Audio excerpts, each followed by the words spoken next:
Bueno, de acuerdo. Entonces, podríamos decir que estos van a ser los temas y traje como una demanda como para que nos ubiquemos como en un caso concreto, ¿no? Aquí en este caso, vamos a suponer que vamos a demandar un acto de naturaleza disciplinaria, ¿sí? Y traje aquí un caso que fue relativamente conocido en el ámbito del mundo jurídico, que fue el caso de Alonso Salazar. En ese caso, entonces, miren que se adelantó un proceso disciplinario ante la Procuraduría General de la Nación y ese proceso disciplinario concluyó con la destitución e inhabilidad para el ejercicio del cargo público y obviamente que la persona ante una sanción como esa, digamos, lo viable de entrada, la reacción inmediata es pensar en la demanda de nulidad de restablecimiento del derecho. Ya ustedes saben que estamos en dos escenarios diferentes, porque en este escenario que ocurrió creo que por allá en el año 2014, pues no obedece a, digamos, a lo que hoy se está dando, que es que los elegidos popularmente pues tienen unas reglas especiales para demandar, ¿no? Tienen una acción especial que va a ser la acción de revisión.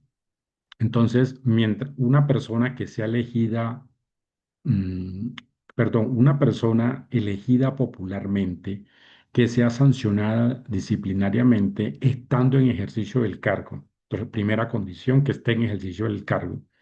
Y segunda condición, que sea de aquellas sanciones disciplinarias que limitan derechos políticos, porque no todas las sanciones limitan derechos políticos.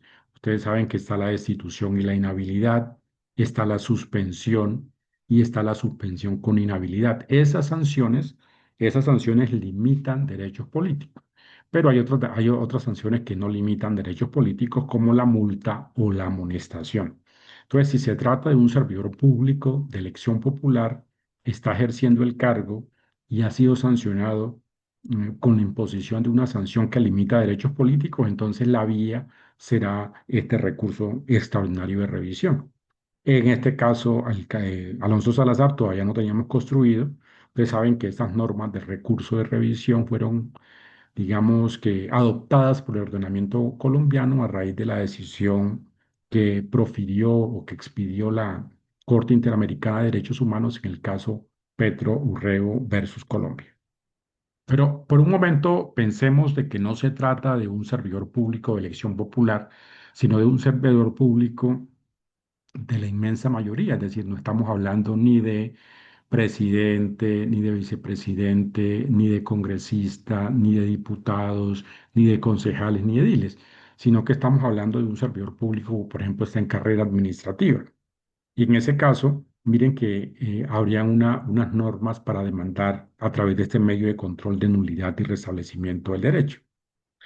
Entonces, la demanda, digamos que los procesos en general, los procesos administrativos, no solamente en el caso de un proceso disciplinario, pensemos, por ejemplo, en un proceso sancionatorio de tránsito, mire que también se puede demandar en nulidad de restablecimiento del derecho, o pensemos en un proceso en el cual vamos a demandar eh, un acto administrativo que negó el pago, por ejemplo, de una pensión. En todos esos casos, el medio de control obviamente va a ser el de nulidad y restablecimiento del derecho. Y lo que ocurre en el derecho colombiano es que prácticamente el proceso judicial se convierte en una réplica del proceso administrativo. ¿En qué sentido? Si usted, por ejemplo, sigue en un proceso disciplinario, entonces mire que acá en el proceso disciplinario va a haber una etapa de indagación, de investigación, de cargos, de descargos, de práctica de pruebas en juicio, de alegatos, fallo de primera y fallo de segunda. Y digamos que en el proceso disciplinario prácticamente es llevar ese proceso administrativo y, por ejemplo, reconstruir el tema probatorio. Pues muchas veces eh, terminamos entonces haciendo una réplica de lo que ocurrió en el proceso disciplinario. Y ustedes dirán que ¿por qué volvemos a practicar las pruebas si ya se practicaron? Bueno, porque digamos que no es la ley no establece un condicionamiento en el sentido de que se requiera mm, de que las pruebas que ya se practicaron en el proceso administrativo no se pueden practicar en el proceso judicial. La norma lo que establece es que las pruebas que sean pertinentes, conducentes y útiles, pues deben practicarse. ¿Sí? Entonces, va a haber una nueva valoración con independencia de que se hayan practicado antes, previamente en el proceso administrativo. Por eso es que algunos critican esa forma, digamos, de réplica que vemos en el derecho colombiano, que en otros países, por ejemplo en España, no necesariamente se da así, sino que prácticamente el proceso judicial se convierte como en una especie de recurso. Pongamos, pensemos, por ejemplo, en el recurso de apelación y en esa medida no se duplica, por ejemplo, la práctica de pruebas. Pero bueno, estamos en el escenario colombiano y ese es el sistema que ha adoptado el legislador. Entonces, miren que cuando hablamos de un proceso, de un acto administrativo, entonces vamos a demandarlo. Aquí vamos a decir, bueno, lo que pasa es que el trámite de un proceso, de una sanción disciplinaria, ustedes saben de que hay una ejecutoria, hay una ejecución de la sanción, no confundir la ejecutoria con la ejecución, pues porque la ejecutoria se da, estoy hablando del proceso disciplinario, se da cuando el acto administrativo ha quedado en firme, ¿cierto? Y la ejecución es cuando ya el acto administrativo, digamos, ha quedado en firme, pero luego hay una etapa posterior en el cual el superior, entre comillas, debe adoptar la decisión de imposición de esa sanción o debe ejecutar la sanción. Porque generalmente en Colombia quienes sancionan disciplinariamente son, por ejemplo, es la Procuraduría. Y entonces la Procuraduría no es superior, por ejemplo, de un empleado de una entidad pública. Entonces, ¿quién ejecuta la sanción? El superior de ese empleado, ¿sí? Bueno, entonces ejecutamos la sanción y luego seguirá entonces la etapa de pensar en la demanda, ¿cierto? Entonces, eventualmente yo podría pasar a la Procuraduría General de la Nación para tratar de conciliar. No es un requisito obligatorio, dado que en últimas lo disciplinario es laboral, ¿cierto? Y por lo tanto no sería un requisito obligatorio. Pero si la persona quiere, lo desea y así lo desea, puede concurrir. ¿Con qué objetivo? Ustedes se preguntarán, ¿y se puede conciliar una sanción disciplinaria? La respuesta es no, en realidad no se va a conciliar una sanción disciplinaria, se va a conciliar los efectos de esa sanción disciplinaria. Y entonces, como se están conciliando los efectos, la entidad la entidad convocada podría estar interesada, por ejemplo, en, en demanda, en que ese acto que ya expidió lo pueda revocar, ¿sí? A través de una oferta de revocatoria, y eso podría ser en el marco de una posible, podría darse en el marco de una posible conciliación. Bueno, entonces adelantamos el trámite ante la Procuraduría si lo queremos. Cuando se adelanta, pues ustedes saben que en la mayoría de los casos son trámites que son totalmente fallidos porque el Estado colombiano pues tiende a no conciliar y más en el ámbito del derecho disciplinario. Y vemos que entonces nos vamos entonces al proceso judicial. La demanda judicial, a veces ahí es donde de pronto se cometen algunos errores, ¿no? Por parte de los litigantes, porque a veces, y yo creo que obedece muchas veces a que si usted no adelanta un buen proceso previamente, ya sea disciplinario o ya sea administrativo, muchas veces la demanda a veces va a tener dificultades, ¿no? Entonces, es probable que al abogado lo consigan ya para radicar la demanda, ¿sí? Pero mire que en el trámite del proceso disciplinario se pueden presentar irregularidades y digamos que la defensa o la demanda se va construyendo desde el proceso disciplinario, ¿sí? Entonces muchas veces eh, ese abogado llega o esa abogada llega de forma tardía y muchas veces no puede trazar una buena estrategia de defensa cómo atacar ese acto administrativo. Y aquí en el derecho administrativo laboral tenemos un gran conflicto, porque mire que acá presumimos que ese acto sancionatorio, presumimos que ese acto sancionatorio es legal, ¿sí? O sea que de entrada ya el demandante ya entra en una situación complicada, ¿sí? En una situación de desventaja, porque tiene que demostrar que esa presunción, o tiene que tratar de virtuar esa presunción de legalidad que tiene ese acto, ¿no? Y digamos, pensemos, por ejemplo, en el trámite de un proceso, de ese proceso disciplinario. Entonces, ¿cómo ataco yo un proceso disciplinario a través de este medio de control?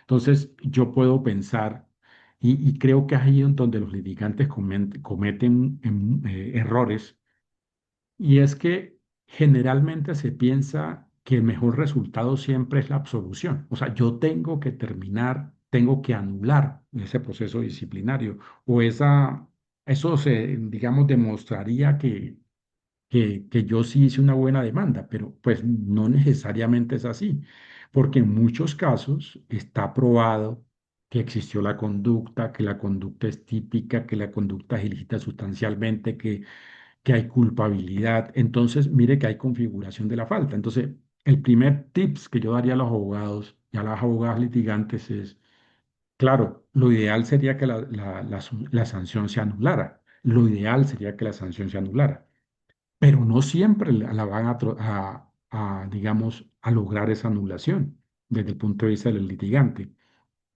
Por eso es que siempre habría que pensar en pretensiones subsidiarias. ¿Y qué podría ser las pretensiones subsidiarias? Bueno, podríamos hablar de que en el evento en que eventualmente no se accede a la nulidad del acto, por ejemplo, el juez pueda aplicar, mm, digamos, aquellas medidas que puedan favorecer al disciplinado. Por ejemplo, pensemos, por ejemplo, en que la conducta se tipificó como una falta gravísima, ¿sí? Y podría haberse tipificado, o hay argumentos para suponer que pudo ser tipificada de otra manera. Entonces, mire que ya estamos pensando no solamente en la primera alternativa para que la primera alternativa no sea la única alternativa, sino que estamos pensando en que si falla la primera alternativa, tengamos alternativas diferentes. Por ejemplo, lograr, por ejemplo, una disminución de la sanción disciplinaria. ¿Sí? Esa podría ser una alternativa. Y para lograr la disminución de la sanción disciplinaria, usted podría pensar, por ejemplo, en cuestionar la tipicidad para decir que, por ejemplo, la falta no es grave, sino que no es gravísima, sino que la falta es grave o leve, ¿sí? O si se la imputaron a título de culpa, perdón, de falta grave, usted demostrar que la falta en realidad no es grave, sino que es leve. Entonces, mire que usted está trabajando digamos, con tipos jurídicos que le van digamos, van a lograr finalmente un beneficio para su poder dante. Entonces, eso generalmente no se hace. Y por eso es que, claro, ustedes dirán, ¿y los jueces deberíamos hacerlo de oficio? En teoría sí, deberíamos hacerlo de oficio. El artículo 187 de la 1437 nos establece esa obligación. Pero muchas veces en medio de la congestión judicial, pues debo confesarlo que uno termina no haciéndolo, ¿sí? Por eso creería yo que es muy claro, o mi consejo sería que siempre que tengan la oportunidad puedan hacerlo, ¿sí? Como pretensiones subsidiarias de esa demanda. Buscando que no solamente lo ideal sería buscar la nulidad del acto y el restablecimiento del derecho, pero también es claro, pues, que no necesariamente lo van a lograr y en el evento de que no se logre, pues, puede ocurrir, por ejemplo, lo que ocurrió en este caso a Alonso Salazar, que el juez sancionado inicialmente con destitución e inhabilidad y terminó siendo sancionado con una amonestación escrita. Entonces, mire que hay todo un abismo sancionatorio entre una destitución y una inhabilidad a pasar a una amonestación escrita. ¿De acuerdo? Entonces, por eso creería yo que es muy importante que hagan esas peticiones subsidiarias con el ánimo de que el juez de oficio pueda, digamos que variar esa tipificación de la falta y pueda aplicar, digamos, la plena legalidad en relación con las normas disciplinarias. Yo llevo 12 años ejerciendo como juez administrativo y en estos 12 años de ejercicio ningún abogado, ninguna demanda ha llegado, digamos, pidiendo algo diferente digamos, a la nulidad del acto y al restablecimiento del derecho. O sea, no hay una petición, es una pretensión en la demanda de nulidad parcial del acto, entendiendo que, por ejemplo, la sanción puede bajarse y digamos, ofreciéndole una alternativa viable al disciplinado. Entonces, es clave esos aspectos que hay que analizar en la demanda. Bueno, ¿cuáles son, digamos, los problemas más factibles que se puedan presentar en la demanda? Bueno, a veces la demanda no es clara, no es clara, ¿sí? Como que a veces nos cuesta, digamos, llevar al papel o al llevar al documento electrónico la idea que tenemos, es decir, como hacer esa transferencia de la mente al documento, muchas veces no se tiene esa claridad, ¿no? O no se logra. Entonces muchas veces inadmitimos la demanda porque las pretensiones no son claras o porque no entendemos la motivación de esa demanda. Muchas veces, por ejemplo, otros errores que se cometen es demandar actos administrativos que no son definitivos. Por ejemplo, en el caso del proceso disciplinario, entonces los actos administrativos demandables serían entonces el fallo de primera y el fallo de segunda. Técnicamente, la norma dice que deberíamos demandar solo el acto inicial y se entendería demandado el acto que resolvió los recursos. Eso es lo que dice la norma. O sea, técnicamente no deberíamos demandar los dos actos, sino que técnicamente deberíamos demandar solo el de primera y eso nos llevaría a la conclusión de que entiende demandado el de segunda. Pero es válido demandar los dos, no hay ningún problema. Lo que no se debe hacer es siempre es demandar un acto de trámite. ¿Y cuáles son los actos de trámite en el proceso disciplinario? Por ejemplo, no puedo demandar el auto de apertura de investigación, no puedo demandar el auto de cargos, no puedo demandar el auto que ejecuta la sanción, porque son actos de trámite, no son actos definitivos. Y no son definitivos porque en esos actos no se toma una decisión que produzca un efecto jurídico en el disciplinado, ¿sí? Se abrió la investigación, pero mire que él no ha sido sancionado y no ha sido, digamos, no ha sido afectado ninguno de sus derechos. Eh, tampoco, tampoco podríamos demandar el auto de cargos. Con el auto de cargos funciona y es una situación muy extraña, porque el auto más importante, no solamente en el proceso disciplinario, sino en cualquier proceso sancionatorio, es el auto de cargos, es el auto más importante. Pero a pesar de esa importancia, a pesar de ser la columna vertebral del proceso sancionatorio, ese auto es de trámite, claro. Pero entonces eso nos lleva a otro error que digamos que se cometen en las demandas, que es que al creer que ese auto no es demandable, entonces ese auto lo vamos a ignorar. No, esa no es la conclusión a la cual deben llegar.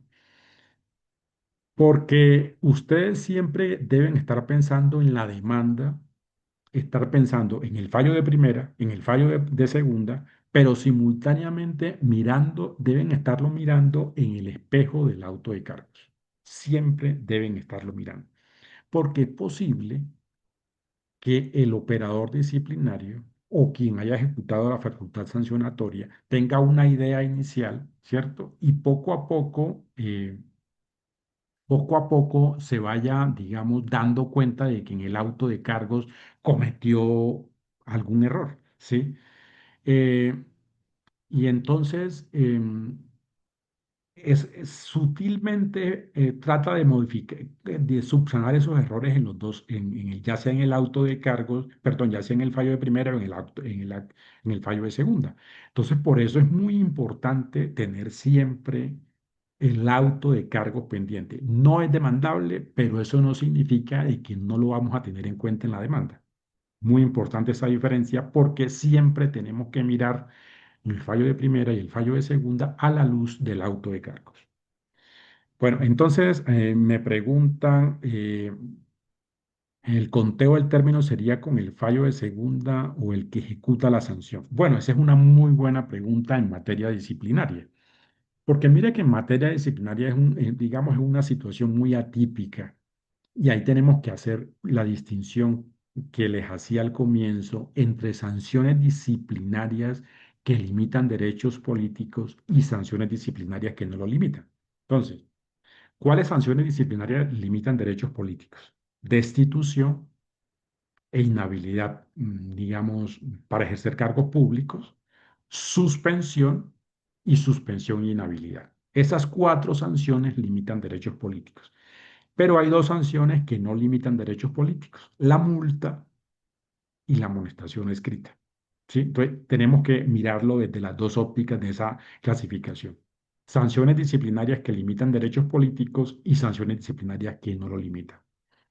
Si estamos en el marco de una sanción disciplinaria que limita derechos políticos, en ese caso, el conteo del término oportuno de erradicación de la demanda se inicia desde el acto que ejecuta la sanción. Repito, cuando la sanción disciplinaria limita derechos políticos, el conteo de los 4 meses se inicia desde la expedición del acto que notifica, perdón, de la expedición del acto que ejecuta la sanción. Pero cuando no estamos hablando de sanciones que no limitan derechos políticos, entonces los 4 meses los contamos desde la ejecutoria de el fallo de segunda instancia. Bueno, digo de segunda instancia porque normalmente debo interponer el recurso para poder ir a la jurisdicción. Entonces, si limita derechos políticos, lo contamos desde el acto de ejecución. Y si no limita, entonces lo contamos desde el momento de la ejecutoria de la sanción.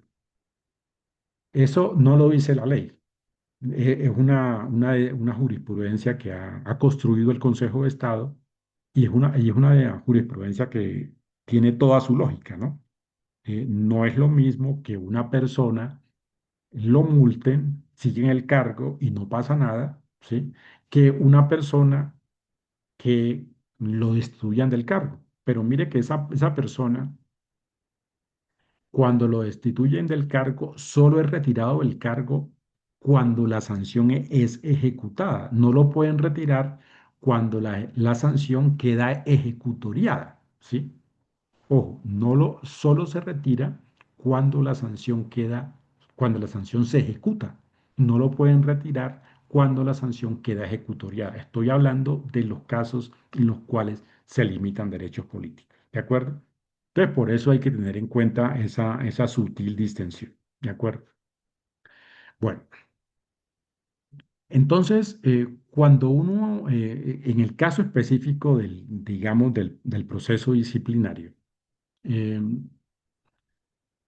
uno, pues uno tiene que hacer la demanda pensando en el fallo, en los fallos sancionatorios, ¿no? Entonces,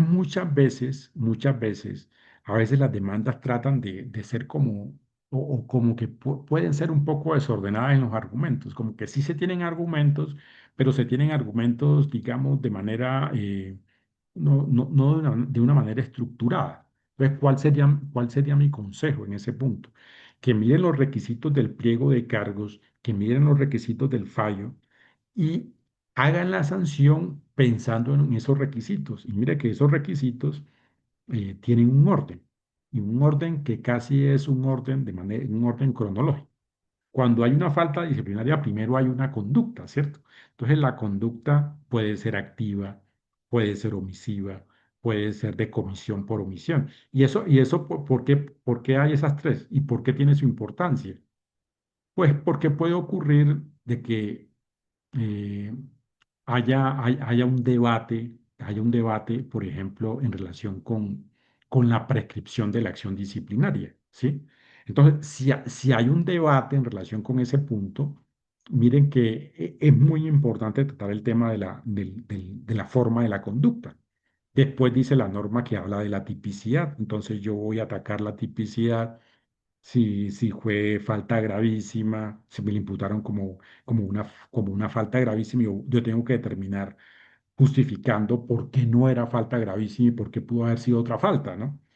Entonces, miren que hay un orden. Yo después voy a tratar de la ilicitud, que es un tema un poco más difuso, y ya después voy a tratar la culpabilidad, si fue una conducta dolosa, si fue una conducta culposa, si fue culposa, si fue con culpa gravísima o si fue con culpa grave, si fue con culpa gravísima, si fue con ignorancia supina, con desatención elemental o con violación de normas de obligatorio cumplimiento. Entonces, mire que todo ese orden que se establece en la norma, si ustedes lo llevan al ámbito judicial, el juez lo puede entender mucho mejor, ¿sí? Digamos, es clave ponerse como en la posición del juez que va a analizar la demanda, porque si de pronto lo que se hace es transcribir jurisprudencia, digamos, como dar cuestiones abstractas y no concretas, termina uno como fatigado con los argumentos y, digamos, evadiendo finalmente el punto central de la discusión. Eh, para ejercer, me preguntan, la acción es necesario que se agoten las dos instancias en sede disciplinaria. Claro, porque uno de los requisitos para acudir a la jurisdicción es que se haya agotado el recurso de apelación, ¿no? Sí, en los casos, bueno, en materia disciplinaria hoy en día prácticamente no procede reposición contra las decisiones sancionatorias, al menos en el régimen general, sino que todas proceden a apelación. Por lo tanto, la consecuencia de eso sería que necesariamente tocaría interponerlo para poder acudir a la jurisdicción. Bueno, eh, ¿quieren que les siga hablando de este tema o cambiamos de medio de control o culminamos con esto? En el Siga con el disciplinario, como tema que es usted, muy importante. de acuerdo. En el disciplinario, como usted lo indica, déjenme mirar acá. Como usted lo indica, se puede pedir una sanción más benigna. ¿Cómo aplicaría este aspecto en la demanda por la no concesión de una pensión de sobreviviente? Claro, pensemos entonces en una pensión. Eh, bueno, ustedes saben que ahora las entidades públicas trabajan mucho con inteligencia artificial, ¿no? Y muchas, a veces muchas pensiones se niegan, o muchas peticiones se niegan muchas veces porque la inteligencia artificial leyó mal o no captó el problema y, y terminan a veces vulnerándose derechos tan importantes como el derecho de una pensión de sobrevivientes, ¿no? Bueno, habría que precisar cuál fue la causa de esa negación de esa pensión en ese caso concreto, ¿no? Podría ser que, por ejemplo, la persona no demostró, por ejemplo, que está estudiando, por ejemplo, ¿sí? En el caso de los hijos sobrevivientes, ¿sí? O que no demostró la intensidad horaria requerida. O en el caso de la cónyuge supérstite o de la compañera supérstite, de pronto no se probó, por ejemplo, la convivencia, ¿sí? O no se hizo el análisis de fondo a profundidad y eso fue lo que, digamos, lo que concluyó la investigación administrativa. Entonces, en esos casos, más que un tema de valoración normativa, generalmente lo que ocurre es un problema probatorio, ¿no? ¿Qué se probó y qué no se probó? ¿Sí? Muchas veces lo que hay que llevar son personas o pruebas documentales que demuestren, digamos, los requisitos para la adopción de esa pensión. No, no tanto habría que situarlo como en un caso concreto para ver en qué casos se produjo o no se produjo esa, esa negación, ¿no? Pero digamos que siempre habrá hoy en día, digamos, algún argumento para determinar, o al menos para cuestionar esa negación, ¿no? Ya sea un argumento fáctico o un argumento jurídico. Bueno, me dice que se sostuvo que no cumplía con los requisitos legales. Sí, generalmente lo que se niega es por eso, ¿no?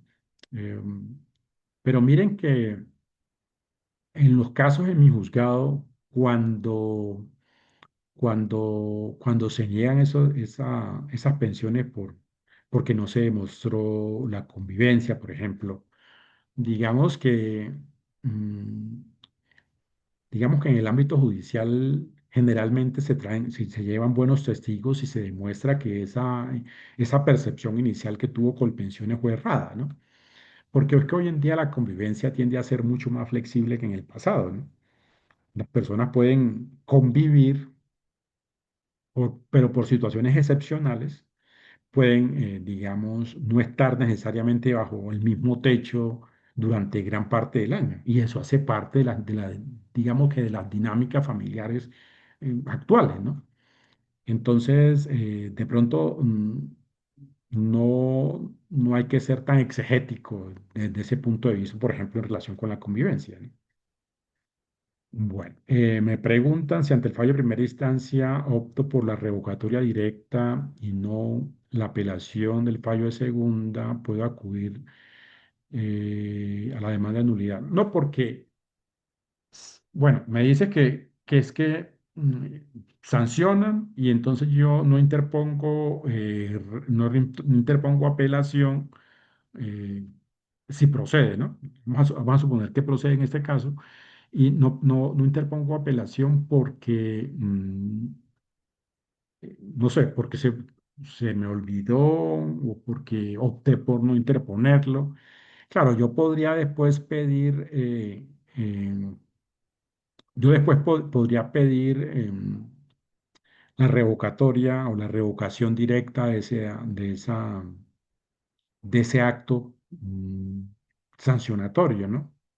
Pero ahí teníamos un problema, que es que vamos a suponer que esa negación de la revocatoria en principio no procede demanda contra ella, porque no es el acto administrativo definitivo, ¿no? Salvo algunas excepciones, salvo, por ejemplo, que sea un hecho nuevo, o sea, que ese hecho no se debatió en el fallo de primera, ¿sí? Entonces podría dar lugar a la demanda bajo esa perspectiva. Pero la norma general es que no procede demanda contra el acto que niega la revocatoria del acto. Por lo tanto, no es una estrategia procesal adecuada no interponer el recurso y irse por la revocatoria. ¿De acuerdo? Bueno, entonces, pensemos en la demanda, ¿no? En la demanda, como le dije, muy importante hacer peticiones subsidiarias, muy importante que la demanda sea clara, muy importante que la demanda sea ordenada, muy importante a veces que las demandas sean concisas, digamos, no extremadamente resumidas, pero tampoco que llegue al extremo de que la demanda parezca fatigante para el juez, ¿no? Eh, entonces hay que como buscar un justo medio entre esos dos extremos. Pero uno podría, digamos, pensar que esa demanda es, digamos, la puerta de entrada a todo un cambio de panorama. Por eso yo tengo que en esa demanda hacerlo lo mejor posible. Casi que cuando la administración piensa en sancionar a alguien, ¿cierto? O en adelantar un proceso disciplinario, la administración dice, para sancionar lo que tengo que hacer, un buen auto de cargos, ¿cierto? O sea que la demanda judicial es equivalente al auto de cargos para la administración. Si usted hizo un buen auto de cargo como administración, muy probablemente ese auto de cargos se va a confirmar en el fallo de primera o en el fallo de segunda, como norma general. Y por eso, si usted no hace una muy buena demanda, pues va a tener problemas, digamos, en esa decisión definitiva, ¿no? Por eso hay que pedir pruebas, ¿sí? Ya ustedes saben que las pruebas son pertinentes, conducentes y útiles, que esas pruebas sean adecuadas para, digamos, para cuestionar esa legalidad presunta de ese acto administrativo. Entonces, ya sabemos que la prueba pertinente es la que está relacionada con el objeto del proceso. Muchas veces tendemos a como a confundir la prueba pertinente con la prueba conducente y terminamos, digamos, pensando eh, en que pertinente y conducente son sinónimos, pero no es así.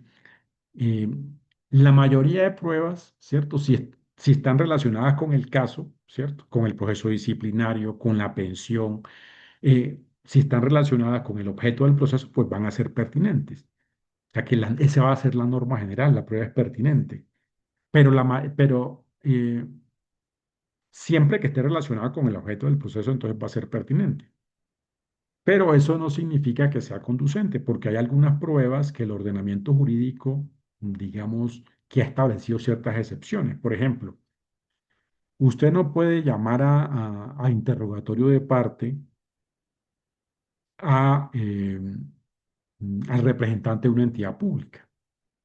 ¿Por qué? Porque hay una norma de la 1437 que lo prohíbe, porque él no puede confesar, ¿sí?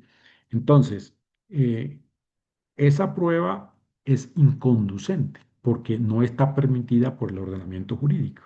Pero obviamente que esa prueba es pertinente porque está relacionada con el proceso. Pues ese es el caso de una prueba que siendo pertinente no es conducente.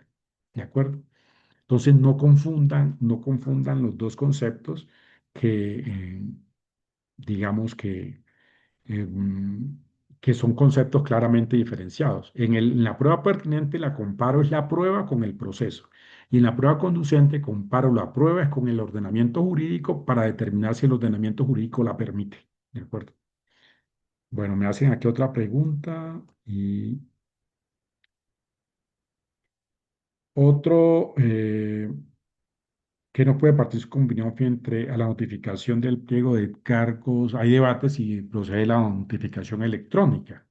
Claro, procede siempre y cuando se haya autorizado, ¿no? Si no se ha autorizado, no procederían. Habría que seguir del trámite de la 1952, expresamente autorizado, ¿de acuerdo? Las normas generales que no autorizan, por lo tanto, la norma general sería que no resultaría aplicable.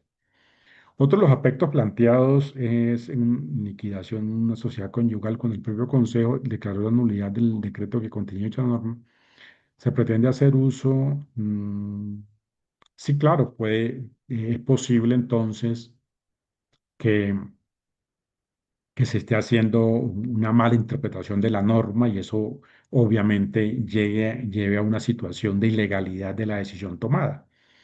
Me preguntan si durante la defensa en un proceso disciplinario contra un policía o militar encuentro una notoria falla en la sustanciación que conlleva el archivo o absolución.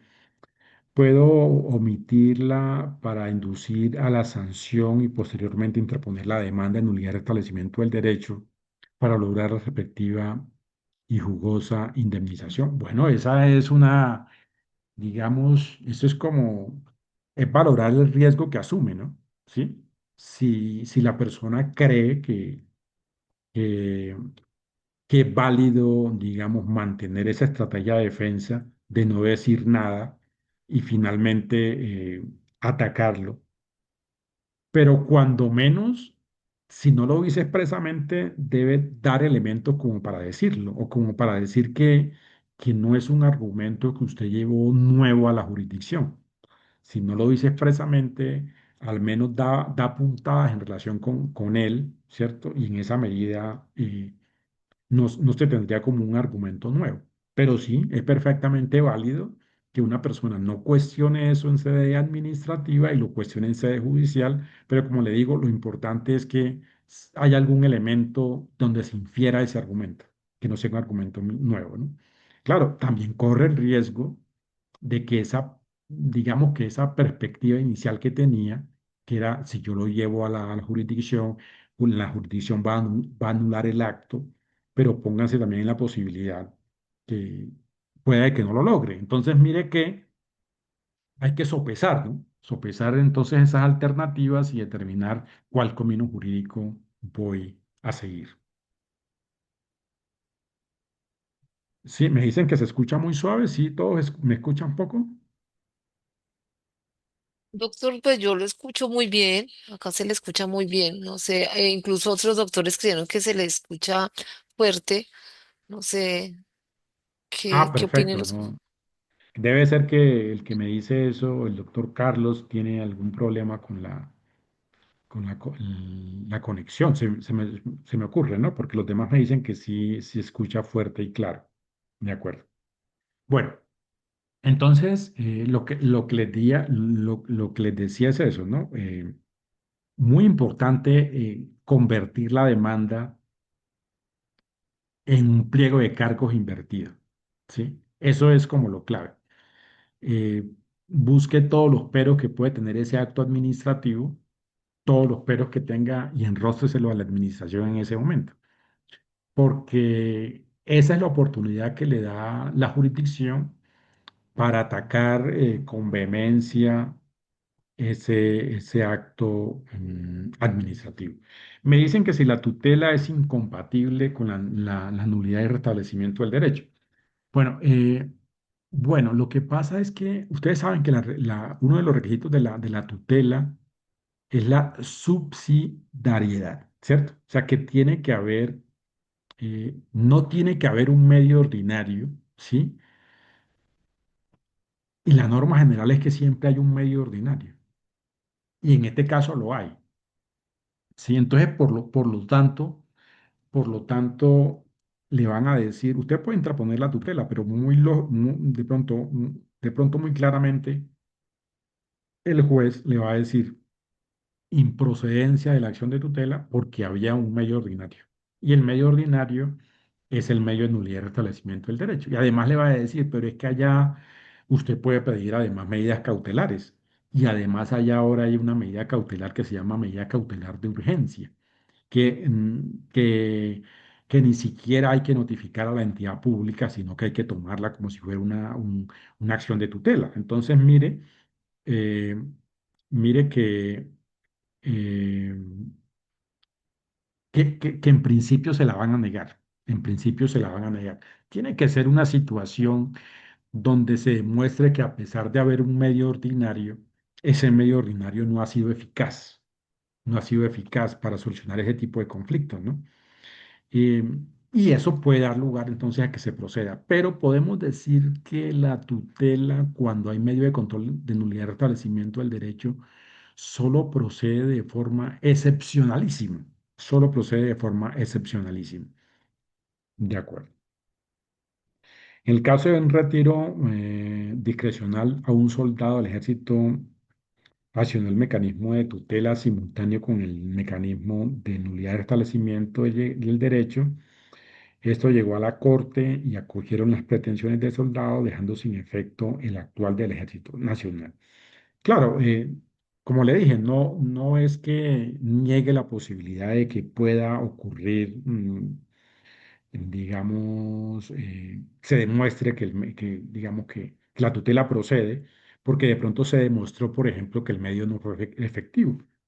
Piense, por ejemplo, que usted interpuso la demanda de nulidad y restablecimiento del derecho, pero pasa, por ejemplo, un año y el juez no ha resuelto la medida cautelar. Eso puede ocurrir, ¿cierto? Entonces, mire que en ese caso, a pesar de que había un medio ordinario, el medio ordinario no ha sido eficaz porque no le han analizado su caso de fondo y por lo tanto sí procedería la acción de tutela. Habría que mirar qué fue lo que le dijo la Corte en ese caso, en el caso particular, pero seguramente ocurrió una situación excepcional para que la Corte tutelar el derecho, ¿cierto? Sin conocer los detalles del caso. Bueno, la norma general es que en el medio de control de nulidad y restablecimiento del derecho, las demandas tienden a inadmitirse. Se tienden a inadmitir, pues, porque eh, pueden ocurrir ciertos olvidos en el caso de la demanda. Piénsese, por ejemplo, que a demanda hay que remitírsela, eh,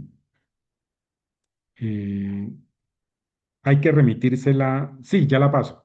Hay que remitírsela al medio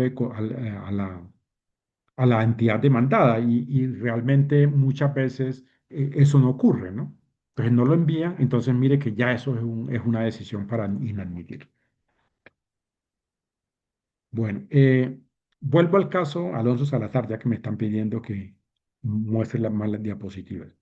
Y entonces vemos aquí que en este caso les decía que hubo destitución, hubo inhabilidad por 12 años por presunta participación en política y el Consejo de Estado lo que dice es que en realidad no se presentó esa participación que se había enrostrado inicialmente, sino que lo que hubo fue una divulgación de una información que conoció por el ejercicio de su cargo. Y por lo tanto, ya no estaríamos en el marco de una falta gravísima, sino en el marco de una prohibición. Y acuérdense que en el derecho disciplinario las prohibiciones pueden ser faltas graves o faltas leves o faltas graves. Entonces, ahí entonces el Consejo de Estado aplicó, acuérdense que para determinar si una falta es grave o leve se aplican unos criterios. El Consejo de Estado aplicó los criterios y concluyó que la falta era leve. ¿De acuerdo? Y miren que entonces de ser una falta gravísima pasó a ser una falta leve. Y de ser una conducta dolosa, el Consejo de Estado dijo que en realidad había sido culposa y por lo tanto, de ser gravísima dolosa, terminó siendo leve culposa. Entonces, estamos en un extremo de la situación. En materia disciplinaria, y eso tampoco lo atacan, no sé por qué lo atacan, no lo atacan los abogados defensores, que es en materia disciplinaria hay una aplicación, si uno aplica ese caso, lo que hizo el Consejo de Estado en el caso de Alonso Salazar, llegaremos a la conclusión de que los criterios para tasar la gravedad o levedad de la falta van a ser unos criterios de naturaleza cuantitativa, no unos criterios de naturaleza cualitativa. Y ustedes lo que ven hoy que las oficinas de disciplinarios que hacen, que prácticamente dicen, no, este criterio pesa más sobre todos los demás y por lo tanto yo llego a la conclusión de que la falta es grave, ¿sí? O estos dos criterios, o estos tres criterios. Pero si aplicamos de forma matemática esa tasación de la gravedad o levedad de la falta, seguro que vamos a dar siempre con una falta leve y no con una falta grave. Si se animan a hacer el curso, les traeré una tablita en el cual les explico detalladamente por qué yo sostengo la tesis de que si las autoridades disciplinarias aplican correctamente esta, esta aplicación matemática de la tasación de la sanción, llegarían a la conclusión de que las faltas serían más probablemente leves y menos probablemente graves. Bueno, continúo. Bueno, entonces, en este caso, eh, se aplicó entonces demanda de nulidad de restablecimiento del derecho, ¿cierto? Había entonces eh, un uso indebido de la potestad discrecional, ¿cierto? En el derecho, en la aplicación del poder disciplinario. El Consejo de Estado entonces corrigió esa situación. Y miren entonces que quedaríamos a la conclusión de que muchas veces, probablemente porque los abogados a veces no se han metido de lleno en el tema del derecho disciplinario, pues no tienen a veces los suficientes elementos para atacar a esas decisiones sancionatorias que a veces tienen ciertas Les confieso que a veces uno como juez como que se pone en una situación como de dolor ante las injusticias, ¿no? O sea, pero muchas veces eso que uno ve no lo ve el apoderado o no lo ve la apoderada. Entonces, lo que uno ve que pudo haber sido trazado como una estrategia de defensa que no se utilizó en debida forma. Y por eso da lugar a que digamos, a que prácticamente la mayoría de decisiones disciplinarias terminan confirmándose, porque no se adecuó, no se hizo una defensa disciplinaria o no se atacó ese acto disciplinario en debida forma. Sí, vamos a hablar de todos los medios de control, pero realmente lo que pasa es que yo tengo programado hablar como unos 90 minutos hoy, ¿no? Entonces, yo preferí como centrarme en un solo medio de control y motivarlos para que si se inscriben al curso podamos tratar todos los demás medios restantes con igual profundidad o mayor. Procede la facultad extrapetita, entonces me preguntan, ¿no? En teoría sí, en teoría sí. Es decir, en teoría no es tanto que sea una facultad propiamente extrapetita, sino que la ley disciplina, la 1437, nos dice que el juez puede cambiar las normas imputadas para restablecer el derecho. Pero les confieso que muchas veces uno, digamos, precisamente por el cúmulo de trabajo que tenemos en la jurisdicción, termina uno limitado a no salirse de la demanda estricta, ¿no? ¿Sí? Porque si uno, digamos, propone otros caminos, primero, eh, muchas veces no hay tiempo, y segundo, eso puede ser riesgoso porque puede dar lugar también a, a cuestionamientos disciplinarios por parte de las propias entidades. Entonces uno termina entonces limitándose estrictamente a lo que dice la demanda, ¿sí? Y y muchas veces termina no aplicando ese deber que deberíamos aplicar. Pero si ustedes son prácticos en la demanda, deberían también pedirle eso al juez. En el evento, que mis pretensiones principales no sean acogidas, le solicito, señor juez o señora jueza, que dé aplicación al artículo 187 de la ley 1437 y en esa medida usted pueda cambiar las normas imputadas en el proceso disciplinario con el ánimo de que se restablezca el derecho de manera concreta y particular. Mire que esa mera expresión, pues a uno lo despertaría un poco y uno seguramente, al menos con ese llamado, digamos, podría dar lugar entonces a un análisis un poco más allá de la simple, de la simple valor de la simple literalidad de las pretensiones, ¿de acuerdo? Entonces, esa sería como una segunda alternativa, que podrían hacerla recordándole ese deber que tiene el juez. No sé si me han estado haciendo algunas otras preguntas. Doctor, sí, Sí. tenemos unas preguntitas acá. Eh, una pregunta, ¿cómo el juez administrativo revisa inicialmente cuando recibe una demanda administrativa? ¿Cuáles son los aspectos que tiene en cuenta? Ah, de acuerdo. Entonces, digamos que lo primero que uno mira en la ley es el tema de si, digamos, los requisitos de procedibilidad. Que estos requisitos, estos requisitos de procedibilidad aparecen consagrados ahí en la 1437 y digamos que nos hacemos un análisis como preliminar de lo que, digamos, lo que miramos inicialmente. Entonces, por ejemplo, están estipulados en el artículo 161, ¿no? Entonces, la primera pregunta es, ¿la conciliación es obligatoria? Sería lo que uno se hace. En este caso, la conciliación era obligatoria. Entonces, como les dije, En materia laboral, la conciliación no es obligatoria. ¿Sí? En materia pensional, la conciliación no es obligatoria. En materia disciplinaria, la conciliación no es obligatoria.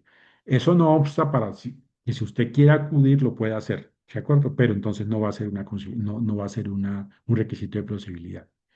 ¿Qué otro requisito de procedibilidad hay? Que se haya interpuesto el recurso de apelación si fuera procedente. Entonces, son como los dos aspectos que uno debe tener en cuenta al momento de hacer ese análisis. Y luego entonces vamos haciendo un análisis ya no en el 61 sino con el artículo 162, ¿cierto? Se designó, mire que hay algunos artículos que terminan siendo una mera formalidad, la designación de sus partes y sus representantes. Uno se pregunta, ¿qué sentido tiene que hablemos hoy de designar representantes si muchas veces cuando la demanda es radicada y cuando la demanda es radicada y cuando se expide la sentencia de segunda instancia, ya el representante no está, ¿cierto? Entonces, ¿cuál es la razón por que la ley nos exija eso? Una mera formalidad. Pero por esas meras formalidades se inadmiten la demanda, ¿cierto? Porque no se designó a las partes o porque no se designó a sus representantes, ¿sí? ¿Qué da lugar también a inadmisión? Por ejemplo, muchos entonces demandan no al distrito de Medellín, no al municipio de Envigado, ¿sí? Sino que demandan a la gobernación, por ejemplo, en el caso del departamento de Antioquia, o demandan a la alcaldía. ¿M? Entonces, ya sabemos que lo que son entidades territoriales son departamentos, municipios, y que la alcaldía o la gobernación no son más que un despacho dentro de esa entidad territorial, por lo tanto no está mal designada la parte, ¿no? Por unas cuestiones así como un poco sutiles, pues dan lugar a esa inadmisión de la demanda. Mira el segundo que nos habla de que lo que se pretenda expresado con precisión y claridad. Ese es un gran problema que tenemos porque muchas veces eso que pretendemos, esas pretensiones, no están totalmente claras o tal vez están claras para la persona que hace la demanda. Pero acuérdense que uno cuando hace la demanda tiene que estar pensando en esto que estoy escribiendo, lo está entendiendo, lo estará entendiendo o lo entenderá el juez o lo entenderá la jueza. Digamos, no se escribe para uno, se escribe para otro, ¿cierto? Y en esa medida, pues, hay que ser claros en esa redacción de esa demanda, ¿no? Eh, hay un gran porcentaje de esas demandas que se inadmiten por falta de claridad. Porque, por ejemplo, los actos no se individualizan de manera precisa, ¿sí? Entonces, es también un requisito de la demanda, ¿no? Bueno, los hechos y pretensiones o omisiones que de la demanda no están debidamente clasificados y numerados. Una exigencia legal que tenemos que cumplir. Entonces, mire, organice esos hechos de manera cronológica, de manera ordenada, de manera numerada. No, no me pase del último hecho al primero. No haga esas confusiones porque eso genera falta de claridad, ¿no? Eh, los fundamentos de derecho de las pretensiones. En el caso, por ejemplo, de una demanda contra una sanción disciplinaria, esto es una cuestión fundamental. Entonces, todos esos argumentos que usted expuso en los descargos, en los alegatos de conclusión, en el fallo, en el recurso contra el fallo sancionatorio, mire que son tres momentos que usted debe reunir eso y perfeccionar esos argumentos que ya dio, ¿no? ¿Sí? Y si es del caso, adicionar argumentos. Si es del caso, adicionar argumentos que no se dieron inicialmente. Entonces, es muy importante entonces precisar con claridad, ¿sí? Y explicar, dice la norma, el concepto de violación. Es decir, no es solamente argumentar de manera genérica y global, sino precisar en qué sentido se violaron, por ejemplo, normas superiores con la expedición de ese acto, ¿sí? Entonces, si fueran aún más organizados, podrían hacer como un cuadro para comparar, mire, es que el acto dice eso y la norma superior dice esto. Es que el acto dice eso y la Constitución dice esto. Es que el acto dice eso y la Convención dice esto. Entonces, eso podría dar una mayor claridad a la autoridad que está conociendo, ¿no? Obviamente que la petición de prueba, ya les decía que la petición de pruebas son las pruebas, mm, no importa que sean las mismas pruebas que se practicaron en el proceso disciplinario. El único requisito que deben cumplir las peticiones de pruebas es que sean pertinentes, conducentes y útiles. El argumento de que esas pruebas ya se practicaron en el proceso disciplinario no tiene validez acá. ¿De acuerdo? Eso ocurría en el pasado. En el pasado sí decíamos, eh, lo que no se pidió allá en el proceso disciplinario no se puede pedir acá, ¿sí? O acá no es para repetir el proceso disciplinario. Eh, Eso cambió con una sentencia que fue la sentencia Piedra Córdoba. En esa sentencia, el Consejo de Estado, que fue una sentencia de unificación, determinó que el acto administrativo, como cualquier acto, tiene presunción de legalidad, porque antes de ese momento lo que ocurría era que había como una especie de presunción reforzada de legalidad. Y entonces el acto prácticamente disciplinario se tenía como doblemente reforzado y por lo tanto el juez como que no se iba al fondo del asunto, sino que analizaba el caso de una manera más sutil, precisamente por esa doble eh, reforzamiento de esa presunción, ¿no? ¿Qué me están preguntando? Doctor, hay otra pregunta. Dice, ¿qué diferencia práctica debe tener clara un abogado entre la acción de nulidad y restablecimiento del derecho y reparación directa? El doctor pregunta que si se pueden a la vez em, demandar los dos actos, nulidad y restablecimiento y a la vez reparación directa. Bueno, un acto, salvo excepciones muy contadas, se debe demandar en nulidad y restablecimiento del derecho. Pero, y aquí también fallan a veces los litigantes, eh, porque muchas veces se asocia que con la nulidad solo se pide el restablecimiento del derecho, ¿sí? Pero si ustedes leen la norma nos habla de un concepto que es lo más parecido a la reparación directa. Vayamos rápidamente al artículo 137, eh, perdón, 138, y vamos a notar que la norma dice lo siguiente. Toda persona que se crea lesionada en un derecho subjetivo, amparado en una norma jurídica, podrá pedir que se declare la nulidad del acto administrativo particular, expreso o presunto, y se le restablezca el derecho. Y parece que nosotros leemos hasta ahí, pero miren que hay un complemento que dice, también podrá solicitar que se le repare el daño.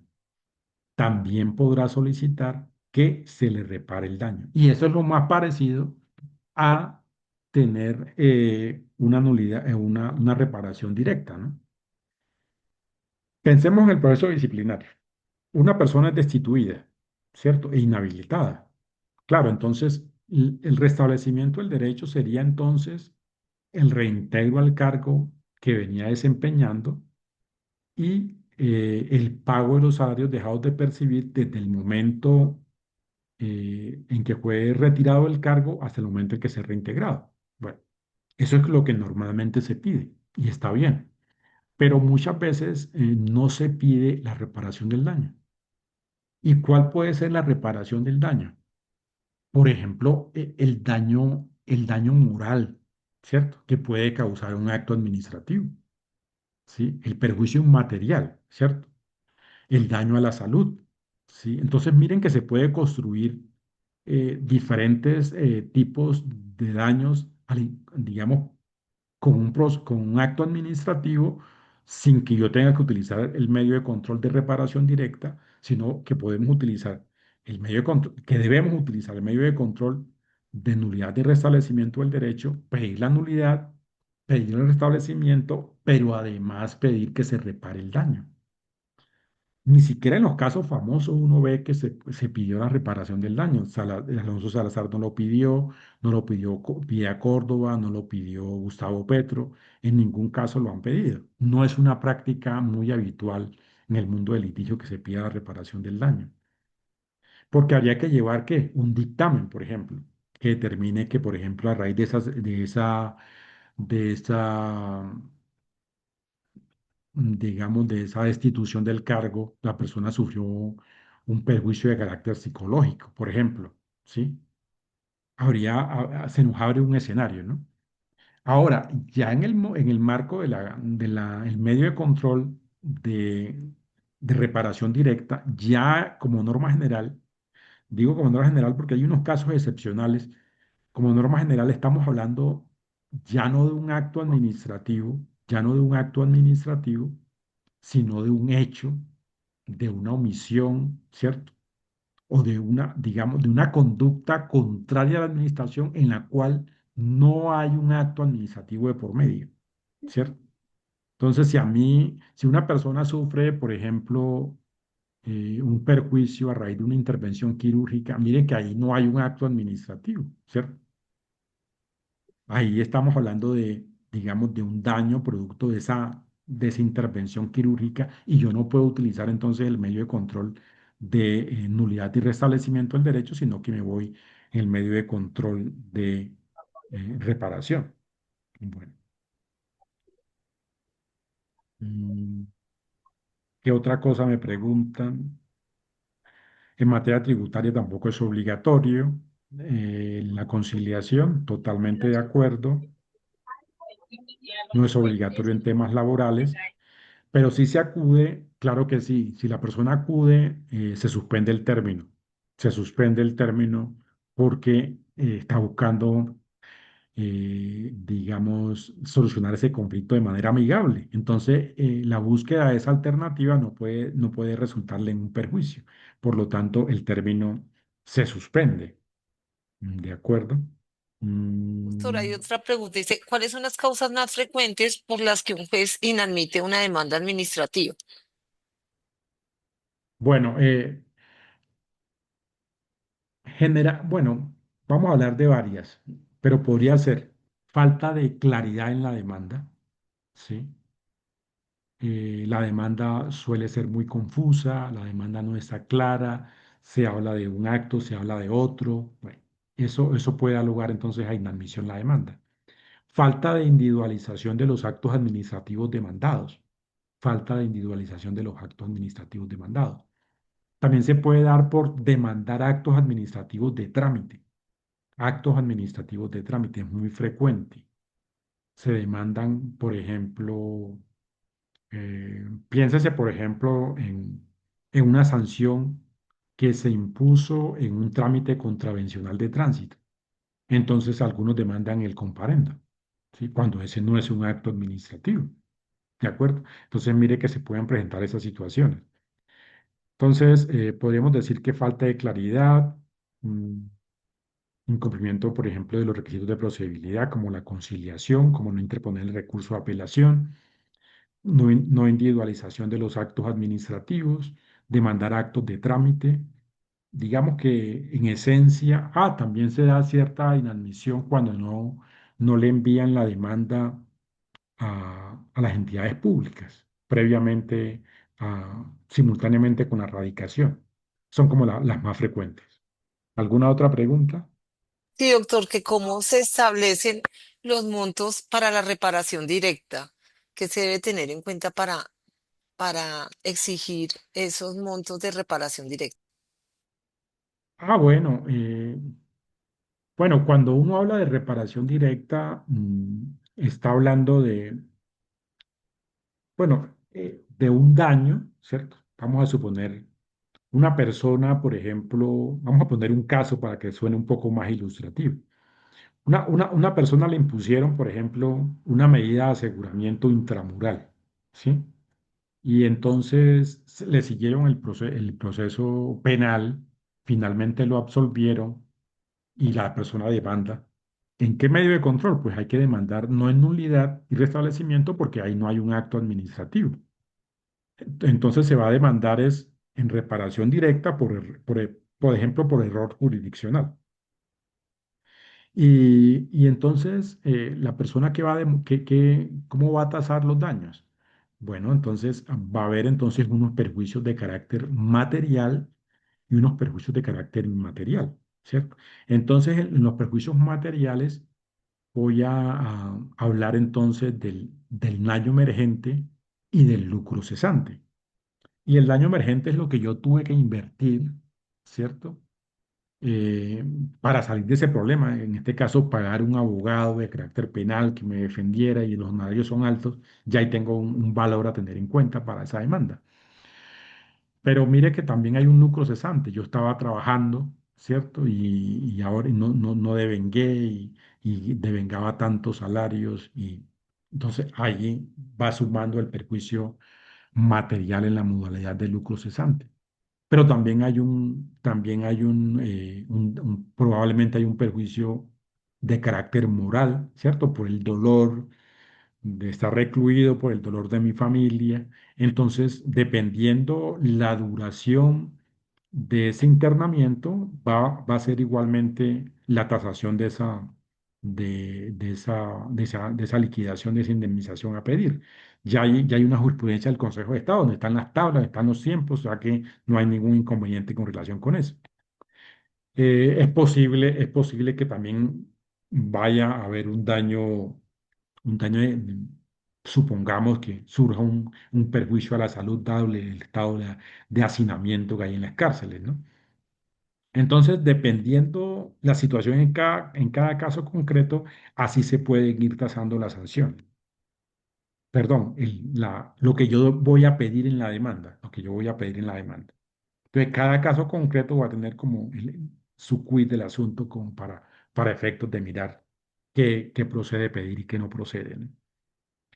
Eh, La doctora Heidi, doctor, tiene una pregunta, no sé, doctora Heidi, si gusta hacerle la pregunta al doctor Saúl. Sí, sé, pero casi en la jurisdicción no lo concede. No he visto ninguna sentencia de nulidad que la conceda. ¿Se está hablando en qué caso, doctor? Doctora Heidi, si gusta, puede hacerle la pregunta al doctor. Bueno, tal vez se refiere al caso de que no concedemos los jueces probablemente indemnizaciones por privación injusta. Si es eso, tiene razón. Pero lo que pasa es que el Consejo de Estado cambió la jurisprudencia en relación con esos asuntos. Antes en materia de reparación directa por esos casos de privación injusta de la libertad, lo que uno veía era que prácticamente había que había que demostrar en el proceso judicial, uno, que la persona había sido detenida, que había estado internada en la cárcel o que tuvo una prisión domiciliaria. Y dos, que la persona fue absuelta, ¿sí? Entonces, usted llevaba esas dos cosas al proceso judicial y prácticamente se constituía en un título ejecutivo. Esa era una demanda ganada sin ninguna duda. Pero las probabilidades de perderlo eran muy pocas. A raíz de tantas condenas, el Consejo de Estado cambió algo bastante discutible. eh, y entonces dijo, vea, lo que pasa es que no basta con la absolución, sino que además usted tiene que demostrar que al momento en que se adoptó esa medida de aseguramiento, no habían indicios para adoptar esa medida. Entonces ya no es necesario, ya como que cambiamos el panorama, ya no nos concentramos en la absolución, sino que nos vamos a concentrar en el momento de la adopción de la medida de aseguramiento. ¿Habían indicios? Y si la pregunta es sí, si la respuesta es sí, la demanda está perdida. Solamente en los casos en los que no hayan indicios, no existieran indicios en el momento en que se adoptó la medida de aseguramiento, en esos casos entonces sería válido entonces lograr una reparación de ese daño. Y eso casi nunca se demuestra. Nunca, digamos que la mayoría de litigantes todavía siguen el antiguo esquema y por eso entonces es que no se centran en atacar la medida de aseguramiento y por lo tanto las demandas están perdiendo. Si eso era lo que preguntaba, tiene toda la razón. ¿Alguna otra pregunta? Sí, doctor, hay una pregunta. En la acción de discrecionalidad, ¿qué se tiene en cuenta relacionado con el aspecto probatorio? ¿Cuáles son las pruebas que un juez tiene en cuenta para la acción de discrecionalidad? De acuerdo. Entonces, el aspecto probatorio es fundamental en cualquier, digamos, medio de control, ¿no? Es fundamental. Eh, Como les dije, en este caso en particular de, digamos, de la privación injusta de la libertad, muchas veces el tema probatorio no se mira como con tanto ahínco, pero obviamente que es, digamos, es lo fundamental, ¿no? En un proceso disciplinario es fundamental entonces eh, que la persona demuestre a través de un tema probatorio, eh, no solamente digamos, no solamente vamos a demostrar en ese tema probatorio que, digamos, que la falta fue mal tasada, que me imputaron de manera indebida digamos, la ilicitud sustancial, que no me la aprobaron, o o que probablemente no, no se demostró el dolo, ¿sí? Por ejemplo, pensemos en el dolo en materia disciplinaria. Es lo más difícil de probar en materia disciplinaria es el dolo y yo no sé por qué muchas autoridades disciplinarias siguen siguen pensando entonces en el dolo como la única alternativa, ¿sí? En ese caso vemos, por ejemplo, que ¿cómo se prueba el dolo? El dolo se prueba por indicios o por la confesión, ¿sí? Y generalmente las personas no confiesan. Y si confiesan, lo hacen de manera culposa, no de manera dolosa. O sea, nunca se acepta el dolo.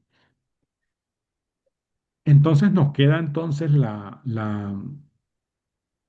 los indicios. Pero en materia disciplinaria tenemos un marco de indicios un poco limitado porque no tenemos como un aparato de investigación como si de pronto ocurre en materia penal. Y entonces eso a, nos lleva a una conclusión. Muchas veces, muchas faltas dolosas deben imputarse a título de culpa porque no tenemos el dolo probado salvo casos muy excepcionales, digamos, donde el dolo sea evidente, ¿no? Por eso es que muchas veces, digamos, eso no se ataca, pero eso es un quiz, digamos, muy importante. Pensemos, por ejemplo, pensemos, por ejemplo, en un servidor público que no contesta un derecho de petición de manera oportuna y le inician un proceso disciplinario. El no contestar un derecho de petición de manera oportuna será una conducta dolosa o una conducta culposa. ¿Qué piensan ustedes? Conocer el término que establece la norma, o sea, el que no lo contesta, sabiendo que debe contestarlo en 15 días, ¿eso da lugar al dolo? Bueno, es un debate que se ha presentado en el derecho disciplinario, pero ya es un debate superado, ¿sí? Porque,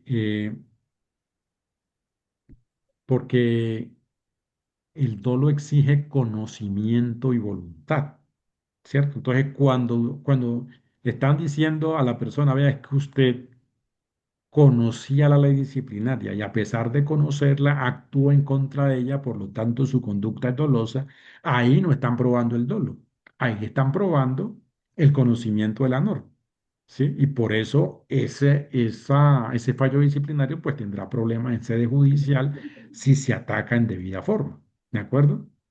Porque precisamente precisamente el dolo se requiere demostrar que hubo esa voluntad, ese querer actuar en contra de la norma.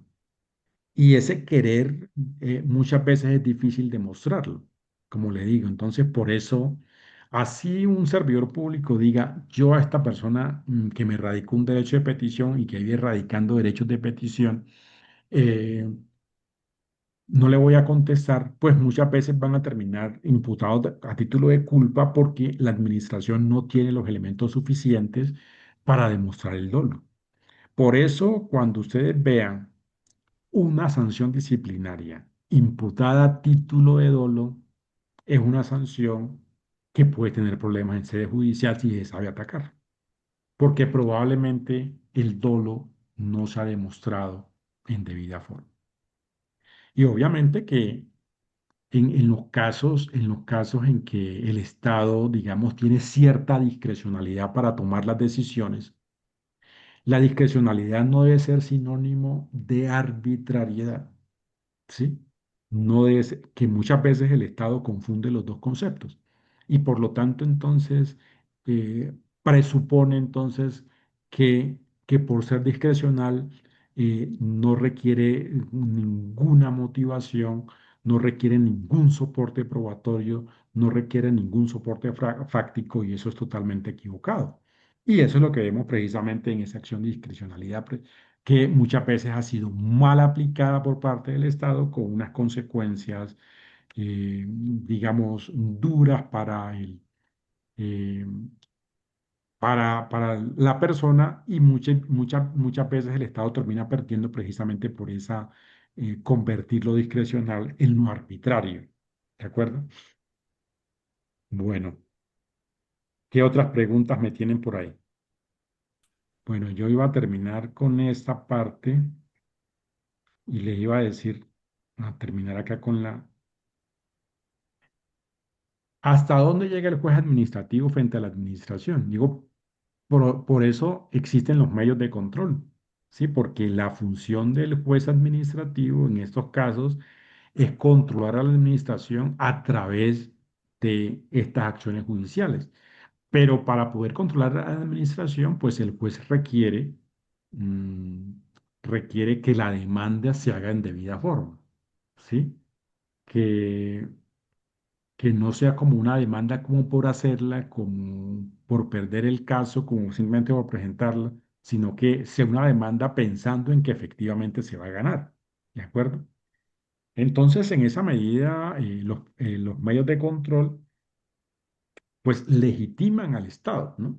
Porque un Estado sin controles, pues no puede ser un Estado social de derecho, como en el caso que pretendemos en el caso colombiano. Entonces ahí vamos a tener, por ejemplo, este medio de control del 138 y vamos a tener el medio de control de reparación directa, ¿sí? Hay una legitimación, eh, los actos disciplinarios son actos administrativos plenamente controlables por el juez, la presunción de legalidad no es reforzada de los actos disciplinarios, es una presunción igual a la de cualquier acto, por lo tanto, digamos, el juez debe profundizar en el análisis de esas causales de nulidad de ese acto que se propone sin evadir ninguna de ellas. También vemos, alguien me iba, ¿habló? Bueno, muy importante entonces la conciliación extrajudicial en los casos en que en los casos en que sea exigible, muy importante agotar los recursos, muy importante la forma de la demanda, el tener en cuenta el 150, el 161 y el 162, al igual que los anexos obligatorios. Tener en cuenta que en el caso de nulidad y restablecimiento del derecho son 4 meses, que hay que tener en cuenta los casos especiales, pero esa es, digamos, la regla general que hay unas 5 causales de nulidad de los actos administrativos, infracción de normas en que debía fundarse, es decir, infracción de normas superiores, incompetencia del funcionario o del organismo, expedición irregular, desconocimiento del derecho de audiencia y defensa falsa motivación y desviación de poder. Vamos a tener tiempo para profundizar en ellos. Eh, Aquí entonces, en este caso, en el caso Salazar, había como un control limitado. Ya después aquí hubo, ¿qué fue lo novedoso? Dije que en el caso del fallo Salazar, lo novedoso de este fallo fue que casi que por primera vez en materia disciplinaria, el, el, el juez, el juez disciplinario, el juez, digamos, el Consejo de Estado, digamos que aplicó la norma que permite al juez modificar las normas imputadas y por lo tanto, a pesar que no se lo hayan pedido, mire que cuando la persona hace la demanda, está pensando siempre en la nulidad del acto, ¿cierto? Pero no está pensando en que se mantenga la sanción, pero una sanción disminuida. Y eso fue lo que pasó en ese caso, que el Consejo de Estado dijo que era válido entonces reducir la sanción y eso está acorde con el 187, no es nada nuevo, aunque haya causado, digamos, dificultades, ¿no? Digamos, un choque más bien. También uno podría decir que en esos casos, en estos casos de nulidad y restablecimiento del derecho, se pueden presentar algunas situaciones en las cuales no hay una plena garantía, se ha violado el debido proceso. Esas situaciones todas hay que demostrarlas en el trámite del proceso judicial, ¿no? Por eso hay unos principios, el principio de proporcionalidad. Hay otro tema en materia disciplinaria que sí sería bueno, digamos, profundizarlo y es cómo estamos tasando las sanciones. Hay una confusión en materia de tasación de la sanción que muchos litigantes no lo han advertido, porque se está tasando mal la sanción en Colombia y desde en las oficinas disciplinarias internas hasta la Procuraduría General de la Nación. Y muchas veces esa tasación irregular no se ha advertido por parte de los litigantes. Y como no se ha advertido, pues te sigue, digamos, tasando de esa manera, dando lugar a que se mantenga esa arbitrariedad. Es una tasación que no se está siendo motivada y que se está, digamos, desviando del fin último de la norma, ¿no? Decimos que esa potestad es reglada, no es una potestad discrecional y está regida por algunos principios y algunas normas especiales. Eh, en el curso profundizaremos sobre la desviación de poder, sobre la falsa motivación, que son... La falsa motivación es probablemente uno de los vicios más recurrentes, aunque el más recurrente es la violación de normas superiores. La desviación de poder es una causal que en realidad es más difícil demostrarla y por lo tanto en la práctica no se ve con mucha frecuencia, pero la podemos analizar con detalle. Aquí habíamos hablado entonces que como una sanción de destitución e inhabilidad de 12 años se convirtió en una amonestación, digamos, por un ejercicio oficioso por parte del Consejo de Estado, una redosificación de la sanción, el juez controla a la administración o la sustituye, esa fue como la pregunta que se hizo, ni lo uno ni lo otro, sino que digamos que, o más bien controla la administración y si es el caso, aplica las normas que debió aplicar la administración y eso fue lo que ocurrió acá. Eh, Retiro Doctor, discrecional, vemos que el doctor, deber de motivación del acto y profundizaremos más en ese punto. Bueno, doctor, en yo no esos sé si hay actos más de preguntas inadmisión, porque me habían dado 90 minutos y ya veo que se cumplieron. doctor, en Eh, esos actos de inadmisión no si se hay está preguntas incurriendo, adicionales, con gusto. doctor, en esos actos de inadmisión no está incurriendo en un exceso de ritualidad manifiesta para inadmitir esas generalidades de demandas. Es que Repítame que no lo he entendido, por favor. en esos actos de inadmisión no se está incurriendo por el juez administrativo en esos excesos de ritualidad manifiesta, pues por cualquier detalle inadmiten una acción y y entonces esa carga es para el litigante. Bueno, pero digamos que muchas veces la inadmisión, la inadmisión está arreglada, ¿no? Digamos que hay que mirar el 161 y el 162. Y ahí están los requisitos de la demanda y están los anexos de la demanda y están los requisitos de procedibilidad de la demanda.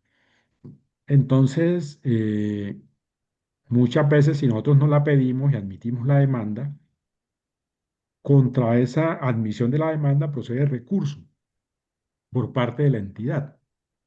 Y, y ustedes saben de que muchas veces los procesos se convierten en un conflicto entre litigantes y partes y entidades públicas, y eso da lugar precisamente a que la entidad pública interponga el recurso. Entonces, la flexibilidad que uno podría tener al momento de admitir admitir la demanda, cuando lo procedente es inadmitirla, pues es probable que la entidad se dé cuenta, interponga el recurso y entonces no va a hacer ninguna, ninguna primacía de lo formal sobre lo material, sino porque es lo que la norma dice y la norma dice todos esos requisitos y debemos cumplirlos, ¿no? Ahora, muchas veces uno inadmite y a veces se subsana de manera parcial. Y aunque la norma no lo permite o no lo establece, muchos juzgados tenemos la práctica de hacer una segunda inadmisión, ¿m? Porque creemos que sí debe haber primacía del acceso a la administración de justicia y por eso a veces somos flexibles en otras partes, ¿no? Entonces, digamos que sí, puede ser que algunos requisitos puedan sonar demasiado formales, pero no es porque el juez se lo invente, es porque la norma así lo establece. Mire que yo mismo le hice la crítica cuando decía que la demanda debe tener el nombre de los representantes legales, cuando eso no parece una relevancia, pero es un requisito para admitir la demanda, ¿no? Habría que, por ejemplo, pensar en una demanda de una demanda de constitucionalidad de esas normas que eventualmente pueden sonar a como demasiado formalistas para mirar cómo se pronuncia la Corte Constitucional. ¿Alguna otra pregunta? Doctor, buenas noches. Si es tan amable, me permite una pregunta. Claro, adelante. Doctor, referente al medio de control de nulidad de restablecimiento del derecho, ¿yo puedo solicitar medidas cautelares para cesar los efectos del acto administrativo demandado? Gracias, doctor. Esa es mi pregunta. Sí, claro, puedo hacer digamos, en este caso la medida cautelar por excelencia sería la suspensión provisional del acto, ¿no? Suspensión provisional del acto. Y una vez, y esa suspensión la puedo solicitar como una medida cautelar ordinaria o como una medida cautelar de urgencia. O sea, aún sin la intervención de la entidad demandada, yo le puedo solicitar al juez que la adopte de urgencia, ¿sí? Entonces, mire que sí hay unos mecanismos que la propia norma establece para proteger de manera provisional ese derecho. Lo que a veces uno observa es que muchas veces los jueces o somos muy tímidos para adoptar las medidas de suspensión provisional o no se motivan en debida forma, ¿no? A veces como que se tira como por gastar esa alternativa, pero como que no, como que el litigante muchas veces no está convencido y probablemente no la motiva en debida forma, ¿no? También puede ser una estrategia de defensa, porque diría, si yo logro, por ejemplo, la suspensión provisional del acto, ya la reparación digamos, la- el restablecimiento del derecho va a ser menor, la reparación del daño va a ser menor. Entonces puede ser también una estrategia procesal, pero entonces no sé si lo hacen por estrategia procesal o porque consideran que somos los jueces muy exigentes para decretarla, o porque no se tienen fe en los argumentos que tienen, pero sí es totalmente válida esa alternativa. ¿Alguna otra pregunta? No, doctor, por ahora no hay ninguna pregunta. Agradecerle, doctor, por este espacio Buenas, académico que el doctor nos acompañó. Pues para Doctora, invitar a ¿le puedo todos hacer los una pregunta? participantes. Ah, está haciendo el doctor José David una pregunta. Doctor, sí, Adelante. señor. Sí, la negativa del nominador de una entidad pública frente al cumplimiento de una ley que ordena el aumento del salario de un empleado público puede ser demandada por el medio de control de nulidad y restablecimiento. Esa negativa, esa Sí, decisión. claro. Así es. Ese sería el medio de control que habría que utilizar, claro. Doctor, muchas Si hay una gracias. norma que establece ese incremento y a pesar de esa existencia, el empleador se niega a concederlo, pues, y que se hizo la solicitud, se pidió el acto y se motivó el acto con los argumentos que el empleador consideró y lo negó, pues ese acto es demandable a través del medio de control y restablecimiento del derecho. Claro que sí.